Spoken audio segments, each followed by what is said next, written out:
o anunciado milagre do equilíbrio, da ordem, da estabilidade. Houve uma altura em que houve um casamento entre o Dr. Salazar e o país. O país está sereno.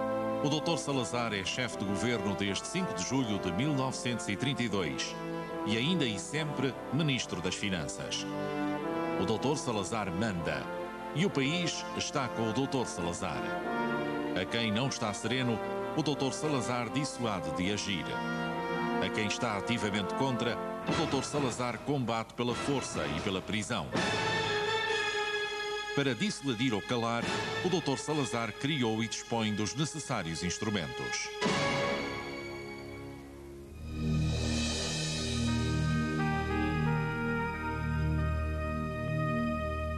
Ele sempre defendeu que a verdade era a verdade e que, portanto, sobre isso não podia haver dúvida. A sua famosa fórmula, numa farmácia não se podem vender venenos, salvo com receita médica para um fim determinado, quando o mesmo veneno pode ser curativo. E para curar do que se vende na farmácia, Salazar cria, em junho de 1933, a Direção-Geral dos Serviços de Censura, na direta dependência do Ministério do Interior. Era, de facto, uma arma fundamental. E, quer dizer, eu se fosse ditadora, obviamente, que com a experiência que tenho, a primeira coisa que instalava, não?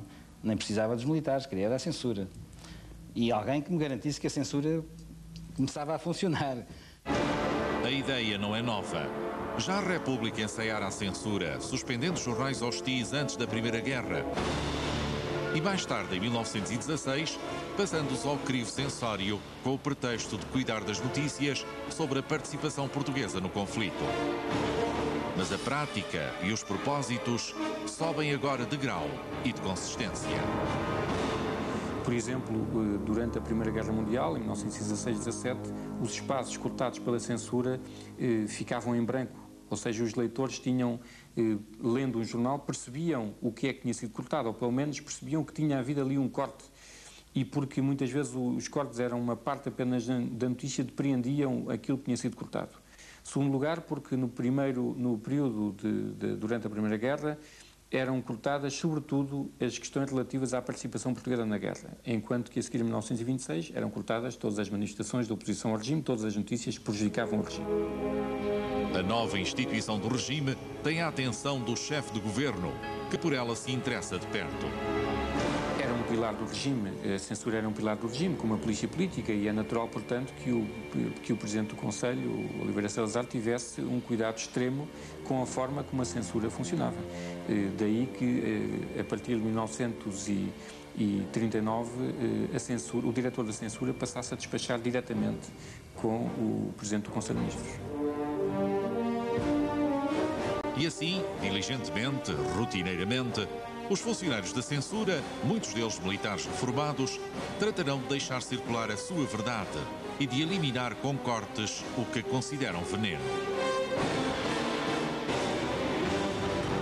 Já havia, nos jornais, meia dúzia de pessoas que só se dedicavam ao trabalho da censura, não é? Portanto, nós tínhamos que tirar as provas especiais para a censura, numerá-las, registá-las dentro do jornal, e depois havia um grupo de estafetas que andava para cá e para lá, entre os jornais e a censura. Quando as provas vinham, como eu disse há pouco, os artigos que estavam ou em página ou no mármore à espera de entrar, tinham que ser recompostos de forma a respeitar os cortes. Porque se os cortes não fossem respeitados, havia sanções a seguir.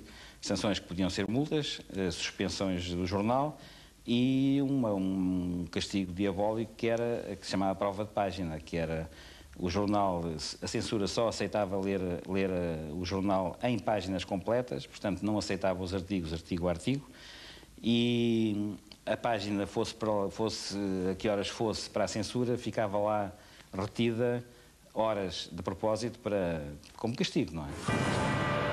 Assim funciona o sistema, restringindo e conformando toda a informação, com a sua própria forma perversa de inteligência. A República, o Diário de Lisboa, os jornais tradicionalmente mais próximos da oposição eram aqueles que tinham o maior grau de liberdade nessa matéria. Em contrapartida, por exemplo, os jornais lidos por camadas populares mais amplas e menos politizadas eram os jornais mais sujeitos a uma censura férrea, mesmo nos períodos eleitorais. Era o caso, por exemplo, do jornal A Bola. Assim funciona o sistema. E funciona também com a sua não rara manifestação de puro arbítrio e estupidez. Nós tínhamos um título que dizia mais ou menos isto: um céu baixo e cheio de nuvens impediu os aviões da Força Aérea de prestar assistência. E a censura cortou isso, quer dizer, e andámos a discutir a manhã toda porque é que estava mau tempo nos Açores, não é? Quer dizer, é evidente que a Força Aérea não tinha culpa nenhuma, nem o Estado, nem ninguém, não é?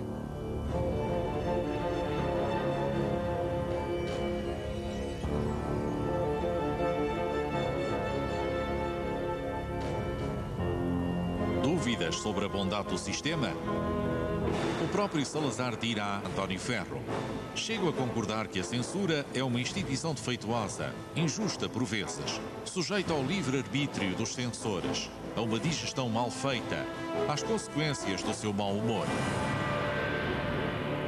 Dessas dúvidas, ditas com ironia, nada de bom resultará. A censura veio para ficar, e Salazar está, e fica.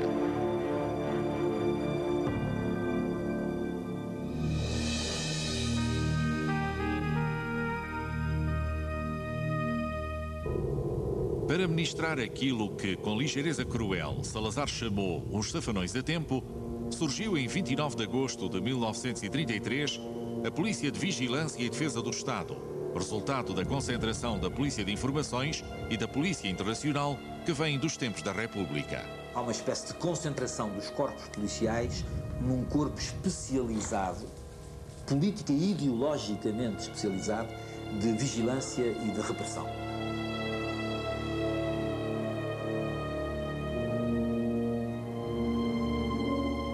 A maior parte, ou muitos elementos da polícia, eram recrutados entre seminaristas, professores primários da província, em geral da província, e pessoas rapazes que tinham estado no exército e que terminavam o serviço militar, iam para a terra, não tinham empregos e queriam era um emprego do Estado. E a polícia política proporcionava um cartão, serviço de transportes, prostitutas, etc. Tudo se misturava porque a sua autoridade impunha-se e obtinha muitas benesses. Isso era um aliciante para a juventude. Nascida e treinada no combate aos restos da Primeira República, ao reviralho, a PVDE, que em 1945 será renomeada PIDE, não tarda a eleger o inimigo principal, o Partido Comunista. Bom, era um partido com poucos quadros, mas movimentava-se com muita força, não é? Tinha uma atividade militante muito intensa, tinha um conjunto de quadros notáveis.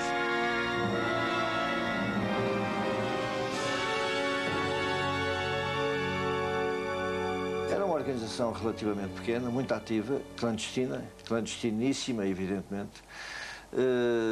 Tinha comitês em Lisboa, no Porto, no Alentejo, no Algarve, etc. Todas as reuniões eram clandestinas, evidentemente. Publicava-se, na altura, um jornal que era o Avante. O Cunhal veio a Portugal em 1936, já, creio que em meados de 36, ou já tinha, ou ia começar a Guerra Civil em Espanha, já tinha começado, e é preso nessa altura, creio que um ano depois, mais ou menos depois de estar em Portugal. A PVDE estava de posse dos elementos respeitantes à sua atividade política, nomeadamente ao facto de ser secretário-geral do Juventude. E, portanto, o Cunhal vem, é preso em 1937, creio eu, 37, um ano depois, está preso durante cerca de 2 anos, é posto em liberdade, e em 40, junto com elementos que vieram do Tarrafal, nomeadamente o Júlio Mel Fogaça, o Sérgio Matos Rodrigues, o Américo de Sousa, o único deste está vivo é o Sérgio Matos Rodrigues, não é? O José de Sousa, o Malatesta, e outros juntam-se ao Cunhal, trazem indicações de lá dentro do Bento Gonçalves, a direção do partido, juntam-se a Cunhal e reúnem-se o partido em 1940-41. Não é? O Partido Comunista Português é a única organização organizada no mundo e a única organização organizada em Portugal. O resto das outras organizações que existem aí é treta, não há organização nenhuma. Quanto melhor conhece o Partido Comunista, mais sucesso tem a polícia política na descoberta de células e residências clandestinas, na identificação de militantes e nas prisões. Os homens do partido escreviam muito, tinham grandes arquivos e todas estas casas de apoio das moradias clandestinas tinham muita papelada, cheques por dia, de maneira que agenda? Não, mas documentação, eles escreviam tudo, não é? Tudo. De maneira que quando se apreendia o arquivo, vinham muita coisa e eles não sabiam o que é que a gente tinha apanhado. Não está a ver os outros. Porque essas coisas trabalhavam em órgãos paralelos lá dentro do partido e só cá em cima é que vinha assim. Mas nem que estes aqui não sabiam nada do que se passava. Mas nem que se a gente apanhava um tronco, estes aqui não sabiam, mas a gente sabia. Não está a ver? E a polícia sabia mais através dos seus agentes infiltrados.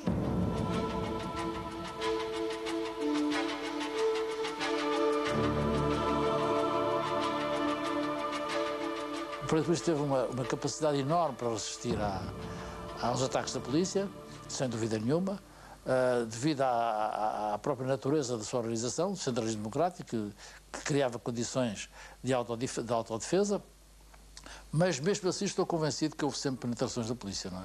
Que explicam, aliás, os vários desastres que se davam periodicamente, não é?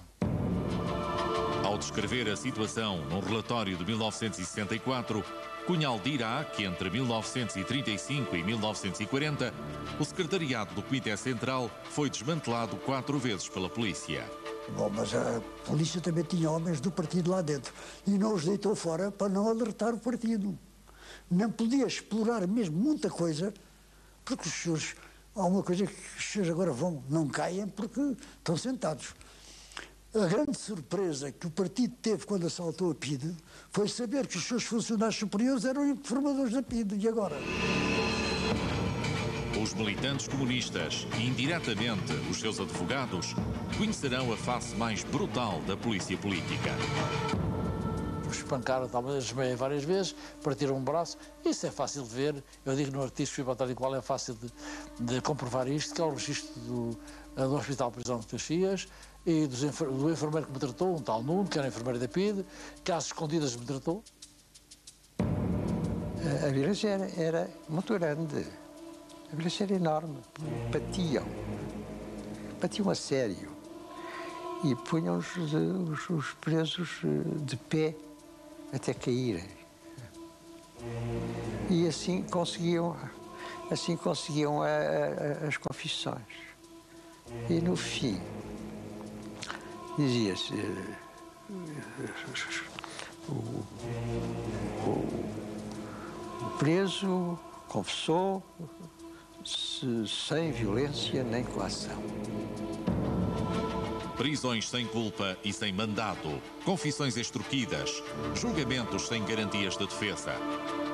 Para os comunistas, para o inimigo, não havia trégua, nem compaixão, nem dúvida. Você tem de um lado a pátria, tem de um lado o país. E a gente viu onde é que isto chegou. Eles conseguiram ou não conseguiram o objetivo? Portanto, a pressão que se fazia sobre ele tinha uma razão, porque eles eram acusados. Sabe o que é que diz o 141 do Código Penal? Essa gente é Conselho de Guerra. Eles beneficiaram de julgamentos deles passarem no Tribunal Militar Territorial especial para esta coisa dos juízes, dos coletivos, destes julgamentos da PIDE. Tirou-se do caráter militar. Porque aquele crime tinha que ser julgado no Tribunal Militar, porque é traição à pátria, que para os militares em tempo de guerra dá pena de morte. Tribunais militares, primeiro. Tribunais especiais, mais tarde. E espancamentos. E tortura do sono. Até como é. Pois se há um prazo para se fazer instruir o processo, se o tipo tiver a resistência de se ele tiver a maneira de fugir ao interrogatório, nunca mais descobre a verdade. Porque aquelas verdades são complicadas de arranjar. Não está a ver? E prisões privativas. A PIDE tinha prisões privativas, onde se cumpria a pena. As prisões do Aljube, que depois fechou, as duas prisões de Caxias, o Reduto Norte e o Reduto Sul de Caxias, o Forte de Peniche e o Tarrafal, que esteve aberto para presos do continente.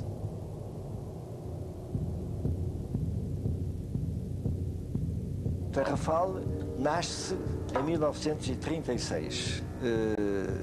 É quando se instalam lá as primeiras barracas, e o primeiro núcleo de polícias e do exército, etc. É criado em 1936. Eu fui no barco que levou as primeiras pessoas que foram para o Tarrafal. Porque eu fui do mesmo barco, que era o Lima, íamos no porão, evidentemente. Terrível porque as jornadas ficámos isolados do mundo. Isto, 10 anos, quase 10 anos, não chegou a 10 anos, mas quase 10 anos, estive completamente isolado do mundo.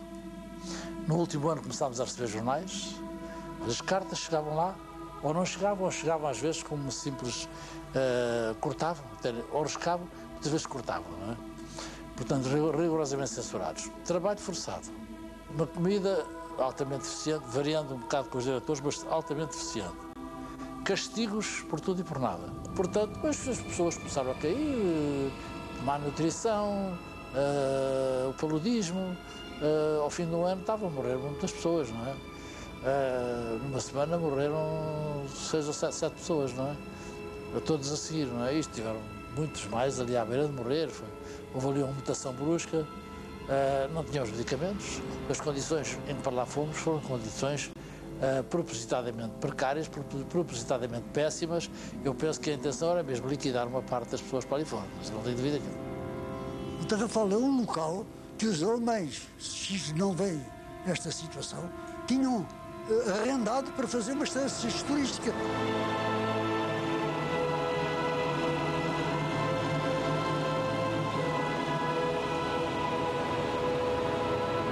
Hoje é uma estância de turismo fabulosa, já lá estive, aquilo tem condições ótimas, mas é depois saneado, nas aulas não estava. Para os anarcossindicalistas, para os comunistas e mais tarde para a oposição armada, a brutalidade e as colónias penais. Para a oposição democrática, porque tida por menos perigosa ou porque os seus membros detêm um estatuto social ou profissional respeitado, a atuação da polícia pode ir da relativa violência de uma detenção arbitrária à relativa maçada de um interrogatório cortês. Mas que havia violências, havia. A mim não foram amáveis comigo, realmente, não me bateram. Mas estive para ali. Estive para ali uns tempos, por 2 vezes. Eu perguntei-lhe se estava um calor enorme, porque isto era no verão, eu tirei o casaco. Dá-me licença que eu me sento. Oh, por favor. Ó, Sr. Conde, por quem é? Ó, Sr. Conde. Isto só em Portugal é que é possível. Um sujeito está a ser interrogado na PIDE, na Polícia Política, tratam-no por Conde. O sujeito ou está a fazer troça de mim ou está errado. Quer dizer, há ali qualquer coisa. E eu disse, como? O tipo fica muito vermelho, porque é muito loiro e, portanto, cora com facilidade. E eu digo, mas o senhor tratou-me pelo título do meu pai. E ele diz assim, eu sou um pobre polícia da Beira que um dia desceu ao povoado e que se vê na dolorosa contingência de ter de interrogar Vossa Excelência. De todas as matérias, das mais anedóticas como das mais sombrias, é informado periodicamente o Dr. Oliveira Salazar. O diretor da polícia lá, não é? Ele dava 1 hora para cada pessoa. Percebe? E fazia aquilo de uma maneira que é interessante. Vamos ver. A gente expunha a situação. Ele dava 55 minutos para uma pessoa expor a situação. E como sabe, sobretudo numa época em que só se diz pai, não pá, era preciso ter fogo para falar 55 minutos. Percebe? Bom, e ele depois, ao fim, tinha uma memória extraordinária. Ele não tomava um único apontamento, não interrompia. Nada, não interrompia. Estava sentado assim, não é? A gente além, não é? Ele ouvia. E depois, quando a gente acabava, acabou. Então, vamos lá agora a concretizar ou a precisar. Isto. Quer dizer, os pontos mais importantes e mais cruciais da exposição. E a gente esclarecia.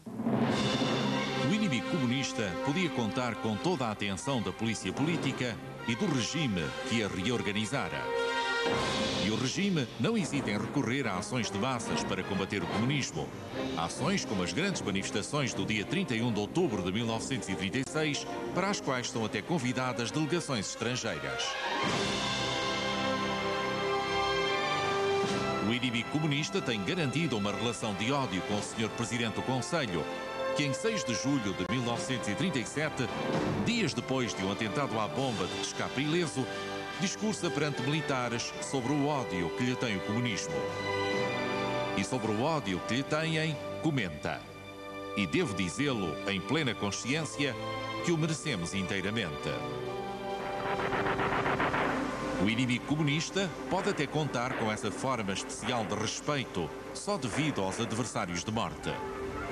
E que está patente no filme A Revolução de Maio, uma obra do Secretariado de Propaganda Nacional, que retrata o militante como um homem educado, dividido entre o amor e a ação política, empenhado, consciente, e que na tipografia clandestina do partido vai exprimindo os dilemas do PC. Não devemos sacrificar os nossos ideais pela embriaguez de uma vitória rápida, mas incerta. Ainda que no final, o mesmo militante, tocado pelo feitiço, se arrependa à sombra da bandeira nacional.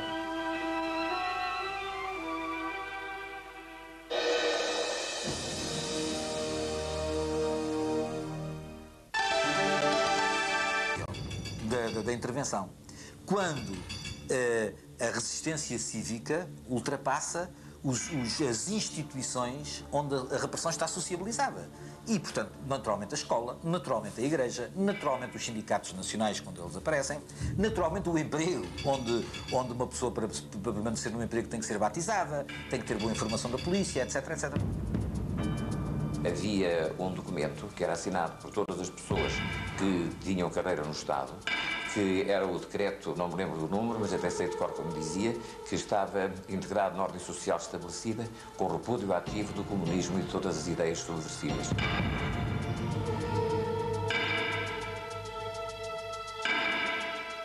Há um sistema de sociabilização da intimidação, da vigilância, da repressão, um apelo à demissão cívica dos cidadãos, porta-te bem se não és prejudicado, batiza-te se não és prejudicado, não assines as listas de oposição se não vais para a rua, e portanto há todo, não reivindiques porque senão não tens emprego, e portanto quando este largo instrumental de contenção não chega para impedir o desejo de protagonismo político por parte das oposições, aí sim a polícia intervém. Quem tivesse atuação política, quem deixasse de ser neutro, tinha imediatamente problemas, quer com a PIDE, quer com os ministérios onde exercia, por exemplo, a sua profissão, ou da educação, ou assim, quer com a censura, enfim, quer com todos os setores do regime.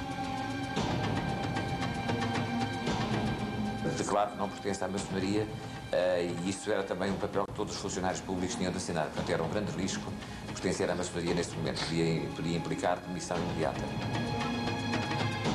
A polícia descarta com algum desprezo as movimentações dos revolucionários de gabinete. Há sempre um princípio, que é o princípio da conservação da matéria, não é? Presença de espírito, ausência de corpo. O Dr. Salazar despreza os homens da Primeira República. Em julho de 1934, refutando uma série de entrevistas de Afonso Costa, que do exílio em Paris critica o seu governo, Salazar faz publicar uma resposta. Começa da forma mais ácida. Fosse o Sr. Dr. Afonso Costa um grande valor nacional, o regime e a inteligência que António Ferro trouxe à propaganda nacional desprezam e caricaturam a traço largo o revolucionário de café. Imagine que o bairro social do Arco do Cego abateu todo com a chuva.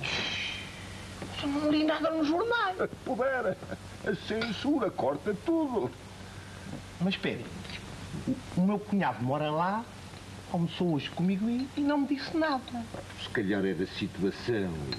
E olha, eu não sei bem, se ainda não caiu, está para cair. Nas décadas de 30 e 40, Salazar tem uma base de apoio larga e a oposição vive muito de ilusões. E então estava sempre à espera de que algo sucedesse, de que o governo não durasse mais. Havia uma frase específica que se dizia em todos os sítios, que era: já não vão comer o peru do próximo Natal. Em cada Natal desenganam-se. Anos após a sua nomeação como chefe do governo, Salazar escreve o prólogo que lhe pedem a nova edição das suas entrevistas. E num estilo elegante, que mal oculta uma enorme sobranceria, diz de si próprio profeticamente: este homem que é governo tem todo o ar de lhe ser indiferente estar ou ir. Em todo o caso, está. Está, e há tanto tempo e tão tranquilamente, como se ameaçasse nunca mais deixar de estar. E está, e fica.